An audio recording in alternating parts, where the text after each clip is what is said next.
right, number 18 and 19 is very time-consuming in a way. It's a rational inequality. We're going to use a number line and sign chart. So let's go. All right. So we're looking for when k of x is less than or equal to 0. First, I'm going to set my numerator equal to 0. So I got x is equal to 3 and x is equal to -1. Numerator, sorry. Let me see well. Oops, sorry. Numerator is 0, x equal 3, x equal -1. All right, those are your zeros of the function. Yay? What kind of circle are you going to have? That depends on the question. I want k of x is less than equal to 0. So should I include my 0? Yes or no? Yes, I do. So since those are the 0, I'm going to put the closed circle on it. All right, now let's set my denominator equal to 0. Over here, I got x is equal to 4. Well, whatever makes my denominator equal to 0 is undefined, isn't it? So what kind of circle should I have? Always. I'm always going to have a open circle on the values that makes my denominator equal to 0. Now I'm going to put them in number line in order. What's the smallest one? -1. And then 3 and 4. You just put them like spread out. You don't even have to make it proportionally. We said -1 is a closed circle. 3 is a closed circle because those are the zeros of the function. And 4, I'm going to put the open circle because that makes my numerator a denominator equal to 0. You're going to pick a number, plug it in, factor form, and assign, find the sign. So I'm going to pick -2. Where you plug it in? Here, here, here. Do you see the first number is a negative? So make sure you have the negative going on. So -4 is always going to be negative times -2 minus 3 squared. Square is always a positive. -2 minus 1 plus 1 is negative. -2 minus 4 is a negative. What's negative, negative, negative? Negative. Pick a number. 0. Let's go. -4 is negative. 0, whatever square is positive. 0 plus 1 is positive. 0 minus 4 is negative. Negative, negative, positive. Pick a number. 3.5. Ooh. -4 is a negative. Whatever square is positive. 3.5 plus 1 is positive. 3.5 minus 4 is negative. Negative, negative, positive. Pick a number. 10. Negative, positive, positive, positive. I got the negatives. Cool. All right, where do I want? Go back to your question. I want less than or equal to 0. So what do I want? I want the negatives. I got negatives over here, negatives over here. So how am I going to write that as an interval notation? I have a first over here. You go from -infinity to -1 bracket. You good? What about this 3? Can I get rid of it? Or do I have to keep it as an answer? You do have to keep it as an answer. So I'm going to say x is equal to 3. And you have one more interval notation here, union with 4 to positive infinity, but 4 being the parentheses because that's the open circle. So that's what I got. Okay? All right. Number 19, same thing. Let's go. Numerator equal to 0. I got x is equal to, can you see? -4, x is equal to 5. Denominator equal to 0. I got x is equal to -3. Oh, before you do the zeros and the undefined, make sure there's nothing overlapping. If it does overlap, you have to go with the open circle. Denominator wins over. All right, so those are the zeros. Do I want my zeros this time? Yes, I do. So those are going to be closed circles.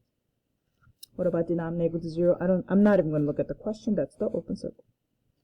All right, let's go. Put them in. I'm going a little fast since we did that problem over there. -4, -3, 5. -4 is a closed circle. 5 is a closed circle. -3 is open circle. Beep, beep, beep. Pick a number. Plug it in. I'm going to choose -5. 2 is a positive, so I can ignore it. -5 plus 4 is negative. -5 minus 5 is negative. Whatever square is always positive. Negative, positive is positive. Pick a number. -3.5.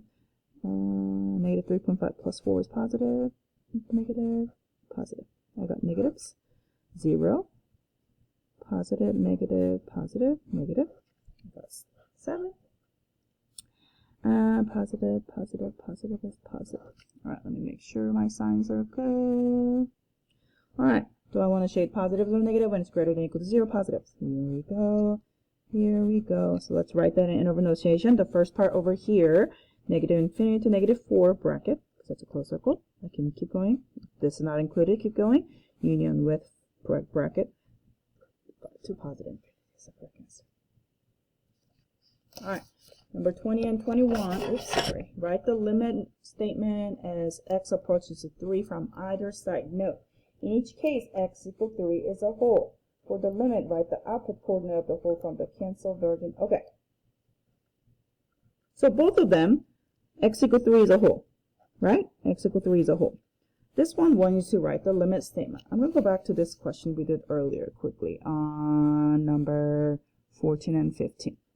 So when x equal to 1, there's a whole. So when x is approaching 1 from the left, where did it go to? It went to the y value of the whole, 2. As x is going to the 1, which is the whole from the right, where did it go? It went to the y value of the whole.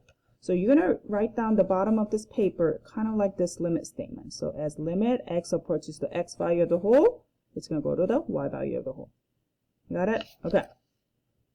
All right. So x value of the whole is a 3. Now I have to find the y value of the whole. So whole x is equal to 3. How do you find the y value? You're going to find the simplest version after you cancel out like this. And then you take that 3 and plug it in here, here. Like this. Negative 2, 3 plus 8, 3 plus 2. You just plug it in. Negative 2 times 11 is negative 22 over 5. That is the y value of the whole. So your whole is at 3 comma negative 22 over 5. But that's not the question asked you. The question asked you to write the limit statement. So we have to write a limit. Limit as x approaches to where? The 3, the x value of the whole, from the either side. So you can put plus or minus or whatever. M of x is equal to y value of the whole, negative 22 over 5. Does that make sense what we're doing? All right, give me 1 second. Okay, then what about the next one? Same thing. Whole is at x is equal to 3. How do you find the y value? You're going to find the simplest version after you cancel, and you're going to take that 3 and plug it in. So I got 3 plus 5 over 2 is 8 over 2 is 4. That's your y value of the whole. So whole is at 3 comma 4. Let's write the limit statement. Limit as x approaches to 3 of n of x, make sure you use the correct function, equal to what? Y value of the whole, 4. Okay? Number 22, identify the transformation that happens on here. I see, oh, a lot happening. I see 1, 2, 3, 4, 5. 5 transformation happening. And remember, folks, the order does matter. Okay? The 2 things has to come the last. So I'm going to write 1, 2, 3, 4, 5. What has to come the last? The shift up and down and left and right. So I'm going to start with that because that's my favorite. Plus 5, that's a 5 up. So I'm going to write down the last. X minus 3, 3 right. You good? So always write the shift at the end. And now let's talk about all the vertical dilation and reflection. Negative is outside. That means y is changing the sign. So when y is changing the sign, to visualize it, that's going to be what? X-axis reflection. Okay? What about that 3? 3 is being multiplied outside. You're going to make it taller 3 times. Vertical dilation of factor of 3. Make it taller 3 times. What about this half? Half is being multiplied to x. So that's going to be the horizontal dilation. And remember, for horizontal dilation, it's a reciprocal of whatever it says. So if it says half, I'm going to say horizontally dilation of 2. That means you got fat twice. Fat. Okay? All right, number 23, same thing. How many do I see? 1, 2, 3, 4, 5. 5 again. My favorite first, I'm going to do the 5 left, 7 down. And then let's worry about it. 1/4 is multiply outside. So that's going to be vertical dilation. Sorry, I'm too lazy to write it down. Dilation of 1/4. That means it got shorter fourth. So it was here. You got fourth of it. Number 2, negative is in front of the x. So x is changing the sign. Visualize it. When your x is changing the sign, that's the y-axis reflection. And 3 is being multiplied to x. So I know that's a horizontal dilation, but horizontal dilation of 1/3. So what happened? It got skinny 1/3. Skinny 1/3. Notice that the reflection and dilation can be mixed in. I don't really care about the order as long as left shift comes the last. Okay? All right. Now we're going to go the other way. Write the equation of f of x that has the following transformation. A vertical dilation of a factor of 5. So what are you going to do? You multiply that outside. right? Reflection over the x-axis. So something was here, it reflect over. So your y is changing the sign. Put negative outside. Horizontal translation by -4. That means 4 to the left. So it has to be right next to x, like this. You open up the parentheses. X 4 to the left. X plus 4. Right? Because when you're doing the equation, it's the opposite of what you think. So it's 4 to the left, so x plus 4. Vertical translation of by 6, 6 units up. There you go. Okay? All right. So f of x has domain. So domain is x value. So you start with the -4. I like to use the interval notation. -4 to 7. This is going to go through that sort of transformation. So after this transformation, what's going to happen to 4, 7? And what's going to happen to the range, -2, 3? All right.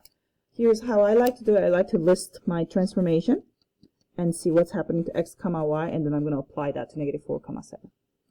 All right, let's go. So negative is outside, so that's the what? X-axis reflection. 4 is multiply outside, that's a vertical dilation of 4. Got taller 4 times. X plus 3, 3 left. Minus 5, 5 down. Okay, now tell me what happened to x, y. X-axis reflection, your y is changing the sign, so it's going to be x, -y. Vertical dilation of factor 4. X got taller 4 times. -4y. You just multiply 4 to the y. 3 left. X minus 3. Be careful over here. These are the coordinates. So when you're going to the left, you're literally subtracting 3. 5 down. -4y minus 5. So that's your new coordinate. Why was I using that? Here's what's going to happen. You're going to take your old domain, which was -4, 7, and you're going to do x minus 3. You're going to just shift those 3 to the left all together. So let's go. -4 minus 3 is -7. 7 minus 3 is 4. So that is your new domain. What about the y value? You're going to take your old range and let it go through -4y minus 5. Let's go. -2, plug it in. -4 times -2 is 8 minus 5 is 3. 3, plug it in. -4 times 3 is -12 minus 5 is -17. Does that make you uneasy? You should. Why? The order got flipped over. So when you write it though, it has to be -17, 3 because in notation it's always smaller number, large number. All right, sorry, I'm rushing. I just don't want to cut this off the video. All right, so there's a function. Which of the following transform graph is going through that? So you're going to take this function, you're going to let it go through this transformation, and then pick the correct graph. There are many ways you can do it. If you can visualize, I think that's the best way to go about it. But if you don't have such capacity, that's okay. I'm going to go through how to do it. All right, 4 things happening. What's going on? So negative outside, so x-axis reflection. 2 outside, vertically dilated by a factor of 2. 3 left, 1 up. You good? Okay, so what's going to happen to x, y? It's going to be x, -y, x, -2y, x minus 3, -2y plus up. I'm just doing what I did on the top. Why did I do that? I'd like to think of point-by-point conversion. So this point right here, folks, has -3, 2. Right? So what's going to happen to -3, 2 when I plug it in over here? -3 minus 3 is -6. 2 times -2 is -4, plus 1 is -3. Right? So -3, 2 becomes -6, -3. Which one has a point at -6, -3? Maybe that one. -6, not that one. Oh, there you go. That's the only graph with a -6, -3.